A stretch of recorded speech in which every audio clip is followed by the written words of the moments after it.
The day doesn't mean anything. In my opinion, whoever shows up, whoever's hot, It's because all of your teams always finish in the bottom of the barrel, so that's why. Hey, Coach, how are you? I'm good. I'm good. Yeah, AJ, good to see you. It's our pleasure that you're here. Thanks for taking some time and spending with us. You were talking Yankees there. For a second, I thought that was Mariano Rivera on the screen.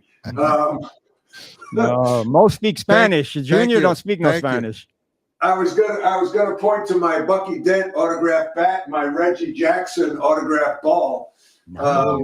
Yeah, I grew up on Long Island, and I was a Met fan as a young boy, and then got tired of them getting their butts whipped and jumped to the Yankee bandwagon in the '70s, late '70s, and was a big Reggie Jackson fan. That was good timing. That was good timing to jump in the late '70s. Yeah, I take my ankles so I wouldn't twist my ankles jumping off the bus. But yeah, no, they were fun. They were fun, and that lineup and Ron Guidry, and I can go down the line. Those were great days. That's when I discovered baseball, Coach. Was in I think 1980. So it was Ron Guidry. It was Tommy John. I was a big Tommy John fan. Tommy John, yeah. I mean, in the Hall of Fame. Yeah, I worked there one summer. It was the strike year, so I didn't do much. I worked in the mailroom. Okay. George Steinbrenner's attorney was a guy named Ed Broderick, who's a big Notre Dame fan, and tried to help recruit me to Notre Dame. But we stayed in touch, and yeah, the Bronx Bombers, man, it's nothing like it. Did you, and we'll get to basketball, and none of this was scripted, but did you go back to the Mets in '86 when everyone? Oh, yeah. I can, I'm amphibious. I can go right, I can go left. I mean, whatever it takes. But in '86, listen, I'm a New York fan. I want to see New York teams do well. And if it's not the Yankees, it's the Mets. And '86, the Miracle Mets, when the grounder went through Bill Buckner's legs. Oh, man, I feel bad for Buckner, man. I mean, that was brutal, but I was cheering like hell. I think I was at a pub on the West Side. I went to one of the World Series games. I was living in New York City, 96 and Broadway at the time. So, hell yeah, I was pulling for the Mets. No question. We all were. And let me ask you this then. One other thing, as a baseball fan, Don Mattingly. And I tweeted this out the other day. He was by far, in my opinion, but statistically, the best first baseman of the 1980s when you put his stats up. He was a rookie in '82, won the title in '83, the batting title. He won the MVP in '84, and his numbers were insane all decade long. He should be in the Hall of Fame, in my opinion. Listen, he's a Hall of Fame guy. That's all I know. I sat next to him in the airport at LaGuardia. And just one of those random things, you're kind of looking around and you're going off for these remote commuter flights. And I walk over and I see a seat next to Don freaking Mattingly. And I sit down and we just start talking. And the dude is so normal. And it's weird when you kind of, like, sometimes you don't want to meet, your heroes, your idols. And he didn't disappoint. He's just such a rock solid guy. We talk sports, we talk coaching.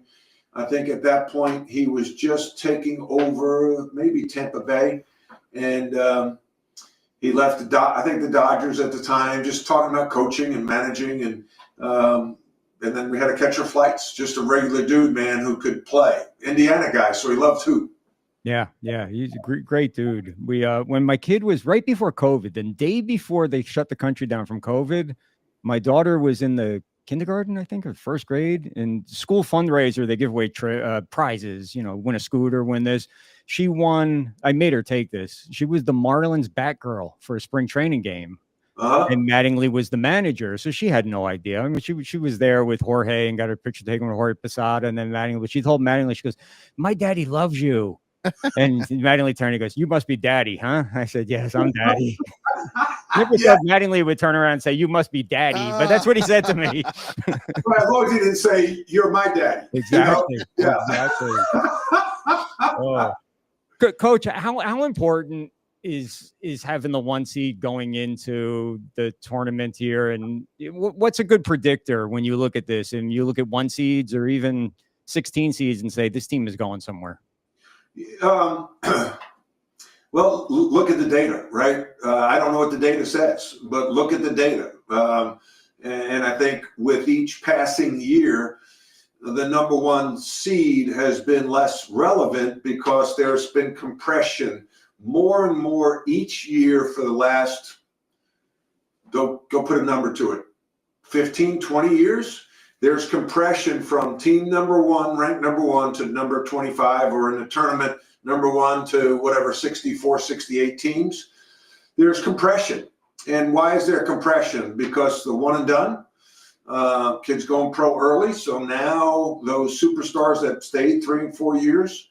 Listen, in 1982, the Final Four, we had on our starters, we had 3 All-Americans: Michael Jordan, James Worthy, Sam Perkins.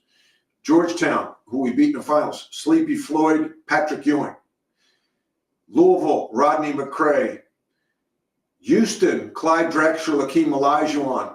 I mean, yeah, like you don't see that anymore. So that number one team, we could have a bad night. Like we had a bad night and beat James Madison by 2 in the first round. Nowadays, the number one seed, we're number one seed in the tournament.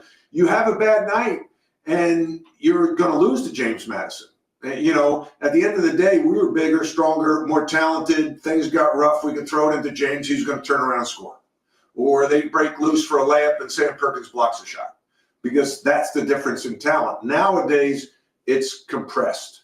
And so you're relying on some talented freshmen who now are playing for their draft status in the NIL that aren't as focused.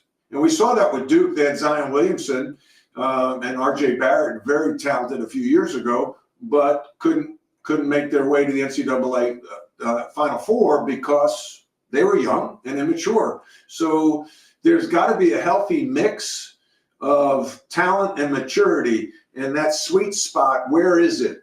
You know, where is it? And so I really don't think the number one team, the number one team in the country's lost 2 games in a row. It's just going to be each and every year more and more parity in the NCAA tournament. All right, let me ask you this. So this past week, Duke and Auburn have been 1 and 2 the entire year. Auburn lost to Florida. Is Florida your team? Is that who you root for? The Gators in basketball? No, I know you're Florida. Oh, you just bet on them. Okay, so you root for whoever you're betting for. Yeah, okay, I got you.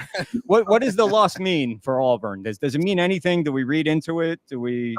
I think back to when I was coaching at North Carolina, my first year, we won 18 games in a row. And so we were number one in the country, and we were winning as number one in the country for a few games.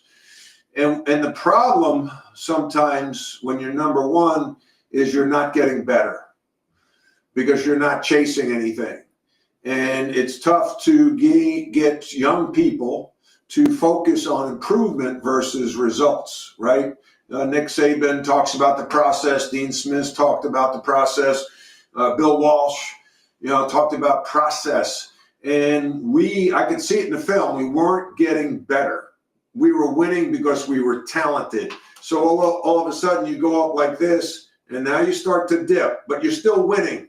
And here's the curve. The curve's going to all of a sudden catch you. And then once it's late February, early March, it's tough to rebound. It's tough to get sharp again because these talent habits, bad habits creep in. You don't box out. You don't run back on defense as hard. You don't talk as much because you're number one in the country for most of the year. Everyone's telling you how great it is, great you are. You are not a machine. You are human. And now more than ever before with social media and the NIL money, boy, oh boy, it's tough. It's tough to keep guys focused mentally to continue to improve when you're at the top. Pat Summitt, the legendary coach of Tennessee, said when you're at the top, you need to set new goals. Well, it's hard to set new goals when you're beating everybody.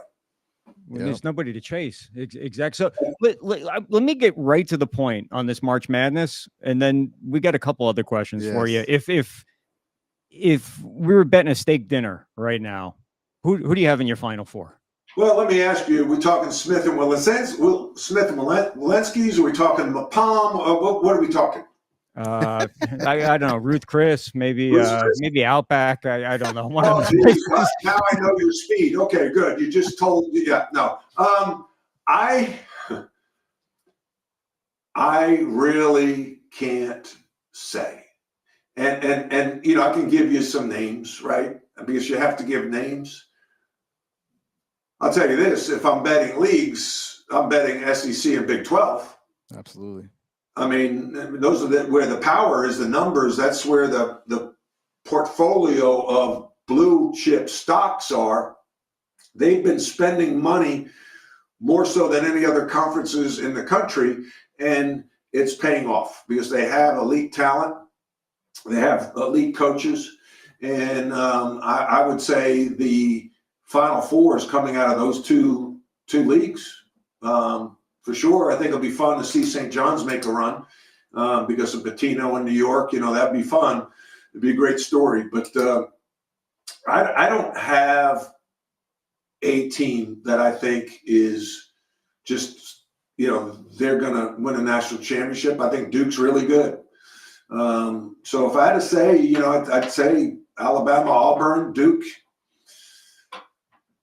Can Gonzaga get hot at the right time now? Or sure, anybody can get hot at the right time, right. And get on a roll. But I think that fourth team for me, I've been watching Michigan State pretty closely lately. They destroyed Michigan the other day at home.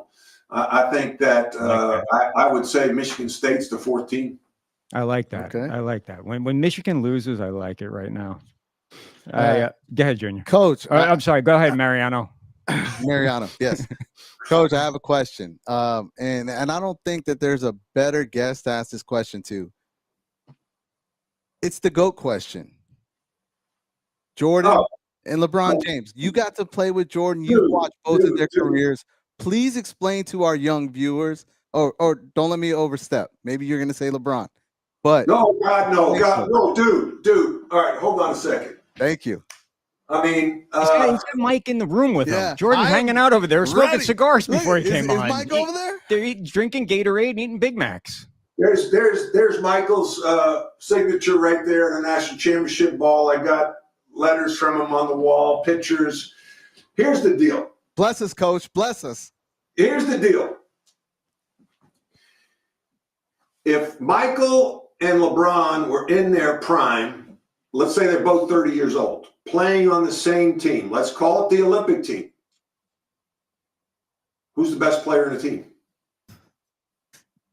Who's the leader of the team? Who's the go-to guy on the team? Who's the guy who dominates? Who's the alpha on that team? There is no freaking question. Listen, Michael goes into the locker room with Larry Bird and Magic Johnson in the 92 Olympic team, and Michael's the man. Michael's the man on the dream team. Michael is the man if he's on the same team with LeBron. Michael has a killer instinct unlike anybody else. There are guys that had some physical talent like him, and you could say LeBron may be bigger and stronger. Yes, he is. But Michael would rip your throat out to win, and Michael was physically and mentally tough. You know, when I see NBA players today, like get hit in the head going up for a layup and they act like a soccer player and fall down. I mean, Michael, look at when Michael would go to the hoop against the Pistons and what they would do to him. One guy would take him low, one guy would take him high. Michael would hit the ground, walk to the foul line, knock down foul shots. There's no comparison. Who's the GOAT? I told you this was a stupid question. No, and we already knew the answer. We already knew this. Okay. I'm going to send this video to so many people and shut them down. So many people are already watching this video. Okay. I know. All right. I know. So while we're talking about the greatest, we have a huge South Florida following. Love it. Specifically Owls, FAU. I coached at FAU. We know that's why I'm bringing it up, and they're texting me. The Owls are actually texting me. Like, do you know? That's where I got the I bat. did my homework. The bat. I get the job at FAU. I got this bat at Notre Dame. I threw out the first pitch of the Notre Dame Michigan baseball game in Grand Rapids, and then I'm down in Boca, and the gym's a small high school gym, and someone knocks at the door. I didn't even have a secretary, and I go to the front door, and it's freaking Bucky effing Dent, right? And I'm like, holy crap, this is awesome. And I had these two bats, and Bucky effing Dent, right? The home run over the Green Monster. I knew where I was in 1978. I was in the bus. I won a Beatles White Album or something off that home run. And here he is in my office, and I got him to sign two bats. Awesome. He had the Bucky Dent Baseball School right here in Delray Beach a while ago. I'm guessing it's not there anymore. No, when I was a kid, it was there. Oh. Yeah. So you guys are in Delray. Yeah, we're in Boynton right now. Boynton, I love Delray. Delray's a good spot. Me too. How was were there any good memories from your time at FAU? Yeah. Okay. Did people show up to the games when you coached at FAU? Not really. Okay, so nothing's changed then. Nothing at all has changed. Okay.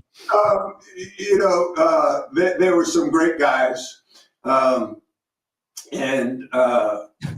what was neat for me was it was a real test of, was I coaching basketball because I loved the game, or I was coaching basketball because I love what the game did for me. And I remember our first game was an exhibition game, and we had gotten hit by a hurricane. And so we got displaced, and we were playing our exhibition game at like Palm Beach Community College.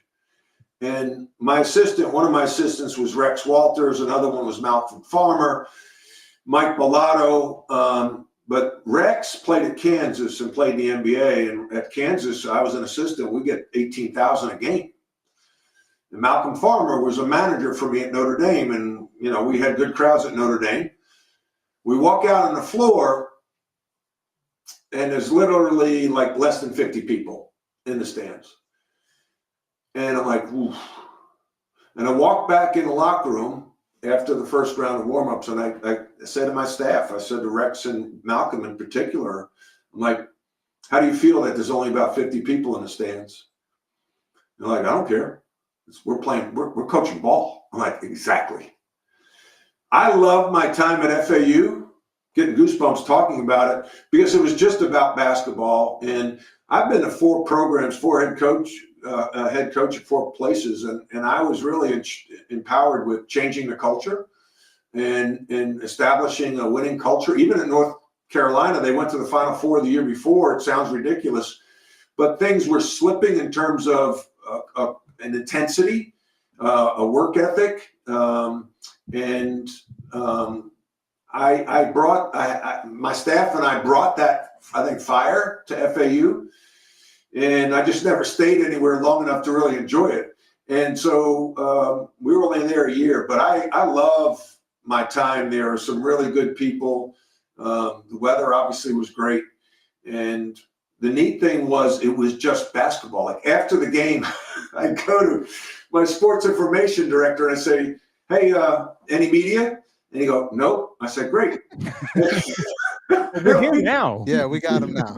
We'd go get P.F. Chang's. They'd pick up P.F. Chang's across the street on Butts Road, and we'd go watch film with my staff. It was awesome. Wow. Yeah. Good times in paradise, basketball in paradise. Some things haven't changed. Larry Schnare was the guy in town, an attorney from Long Island, and he loves FAU, even though he's a Northwestern grad. I still keep in touch with those guys. Yeah, it was a great year, actually. You know, Coach, this happens to us all the time. We bring guests on for the first time, and we have so much fun, and we don't get to anything. But I got to ask you, because we're about to run out of time, DaughertyCoaching.com. Tell me what that is, please. Yeah, I'm an executive coach now. So I still teach and coach, it's just not basketball. So I work with business owners, small to mid-sized business owners, on leadership. I'm a Vistage chair. I'm an executive coach. Vistage is one of the oldest executive coaching organizations in the country. So I bring business owners together and help them learn and grow, and also do keynote talks. And it's all about leadership. So when I lost my job at North Carolina in 2003, I went on a leadership journey and learned so much that I wish I took those classes before as a head coach. So now I want to help people avoid the landmines I stepped on. I'm also going to do a shameless plug with my book, Rebound, From Pain to Passion. And I still teach and coach. It's just not basketball. And it's still meaningful. It's still impactful and very fulfilling. So on Doherty.com is where we can get the info on the coaching? DohertyCoaching.com. So that's DOHERTY coaching.com. And if you're watching, good, I'm sorry. It has all, you can get my information on executive coaching and keynote talks. And if you're seeing this on YouTube or Facebook, down in the description of the replay, we'll have all the info right there. So if Mariano Rivera over here goes to DohertyCoaching.com and orders the book, is there any chance that he can get he can get you to lick the envelope when it gets sent out or anything? Signature. You want a signature? I'm not into that. I'm not into that. I know what Mariano is into, but I'm not in, you know, this show's going south quick. No, I'll be glad for Mariano to autograph a book to my favorite closer of all time. Awesome. We'll swap. Awesome. We'll swap. Coach, thank you so much, man. It was our pleasure having you on. We appreciate it, and we hope that we get you back at some point. Hey, anytime. I had a lot of fun, good stuff, and enjoy the NCAA tournament.